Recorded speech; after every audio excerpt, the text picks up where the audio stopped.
Hello दोस्तों, नमस्कार। आपका स्वागत है मेरे चैनल पे। टेस्ट पेपर 28 के साथ आज हम हाजिर हो गए हैं। हमने टॉपिक पढ़े थे वैज्ञानिक कारण, है ना। मतलब जो भी हमारी वर्तमान घटनाएं होती है वो वैज्ञानिक कारणों से होती है, तो उसमें कौन सा कारण लगता है ना। जैसे हर एक्टिविटी जो हमारी दैनिक कारण की, वो वैज्ञानिक कारण पढ़े थे। उसका टेस्ट पेपर 28 के साथ में चूज़ द करेक्ट ऑप्शंस लेके आई हूँ, है ना। तो आइए उसी टॉपिक पे उसका चूज़ द करेक्ट ऑप्शंस देख लेते हैं कि किस तरीके का दिए गए हैं, है ना। एक नदी में चलता हुआ जहाज समुद्र में आता है, तब जहाज कैसा होता है। देखो, नदी में चलेगा, जब वो जहाज समुद्र में आता है तब जहाज कैसा होता है। तो देखो, जहाज थोड़ा ऊपर आएगा। ऑब्वियसली नदी में चलता हुआ जहाज जब समुद्र में आएगा तो जहाज ऊपर आएगा, क्योंकि जहाज का वजन कम होता है और पानी का वजन ज़्यादा होता है, इसीलिए जहाज क्या होता है, थोड़ा ऊपर आएगा, ऊपर तैरेगा, है ना।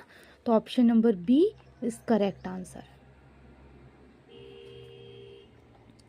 हवाई जहाज से यात्रा करते समय पैन से स्याही निकलने लगती है, क्यों। क्योंकि हवाई जहाज कहाँ उड़ता है, समताप मंडल पे, है ना। एक क्वेश्चन ये बन गया हमारा कि हवाई जहाज कहाँ उड़ते हैं, हवाई जहाज समताप मंडल पे उड़ते हैं। तो जब हवाई जहाज से आप यात्रा करते समय पैन से स्याही क्यों निकलती, क्योंकि वो समताप मंडल में उड़ते हैं। तो हमारा वायुमंडलीय दाब पृथ्वी पर अधिक होता है, और जैसे हम पृथ्वी से दूर ऊपर जाते जाते हैं वायुमंडलीय दाब में क्या हो जाती है, कमी। ठीक है, तो यहाँ पे भी वही कारण लगेगा कि वायुमंडलीय दाब में कमी के कारण पैन से स्याही निकलने लगती है। Option number A is correct answer. बर्फ के दो टुकड़े को आपस में दबाने पर टुकड़े आपस में चिपक जाते हैं, क्यों। क्योंकि जब दाब अधिक होने से बर्फ का गलनांक घट जाता है। देखो, बर्फ के दो टुकड़े जब आपस में चिपक जाते हैं, दबा दोगे आप तो वो चिपक जाएंगे। क्यों, क्योंकि उसका जो बीच में है ना वो दाब अधिक हो जाता है, इसलिए उसका गलनांक कम हो जाता है, इसलिए बर्फ के टुकड़े चिपक जाते हैं। तो option number A is correct answer कि दाब अधिक होने पर बर्फ का गलनांक घट जाता है। आप ऐसे प्रैक्टिकल करके देख सकते हैं, यही जो करेक्ट ऑप्शन आएगा। ऊंचाई की जगहों पर पानी 100 डिग्री सेल्सियस से नीचे के तापमान पर उबलता है, क्यों। क्योंकि वायुमंडलीय दाब कम हो जाता है, अतः उबलने का बिंदु नीचे आ जाता है। आ गई बात समझ में। ऊंचाई की जगहों पर पानी 100 डिग्री सेल्सियस के नीचे के तापमान पर उबलता है, क्यों। क्योंकि वायुमंडलीय दाब कम हो जाएगा और उबलने का जो बिंदु है वो नीचे आ जाएगा।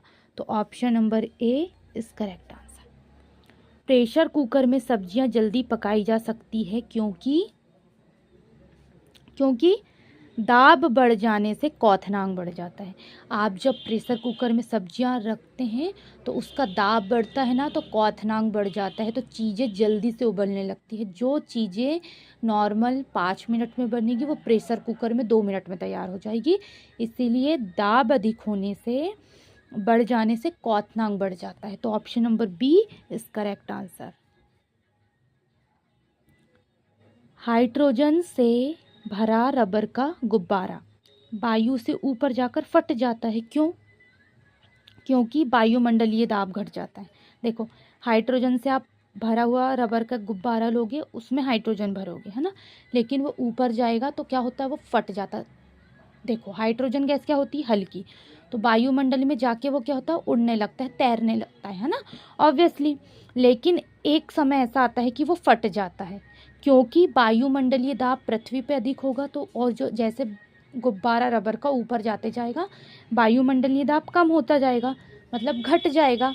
तो एक सिचुएशन ऐसी आएगी कि वायुमंडलीय दाब बहुत कम हो जाएगा, तो जो हाइड्रोजन से भरा हुआ गुब्बारा है वो फट जाएगा।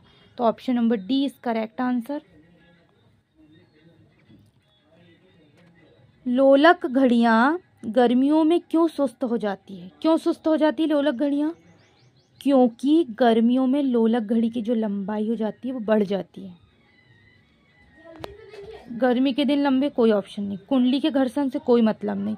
गर्मी में लोलक का भार बढ़ जाता है, इससे भी कोई का मतलब नहीं है। लोलक की लंबाई बढ़ जाने के कारण लोलक घड़ियाँ गर्मी में सुस्त हो जाती है। Option number C is correct answer. ठीक है, वर्षा की बूंद गोलाकार होती है, क्यों? क्योंकि इसका जो पृष्ठ तनाव के कारण, आंसर हमको ये पता ही है ना। लेकिन 3 ऑप्शन ये दिए हैं कि वायु के वातावरण घर्षण, नहीं, कोई मतलब नहीं उससे। पृथ्वी के गुरुत्व के कारण, नहीं, उससे भी कोई टेंशन नहीं। वर्षा जल की शांता के कारण, नहीं, ये भी नहीं है। तो option number A he is correct answer, कि वर्षा की बूंद जो गोलाकार होती है वो उसके पृष्ठ तनाव के कारण होती है। Option number A is correct answer, है ना। यहाँ हमारे 8 क्वेश्चंस पूरे कंप्लीट हो चुके हैं टेस्ट पेपर 28 में, वैज्ञानिक कारणों के साथ, है ना। तो आप ये देखिएगा, ये बहुत अच्छे से आते हैं, ये क्वेश्चंस घुमावदार करके बहुत अच्छे से पूछा जाता है। तो ये आप देखिएगा, इसके आगे का 9 नंबर के क्वेश्चन से हम स्टार्ट करेंगे। आज के लिए बस इतना ही, धन्यवाद।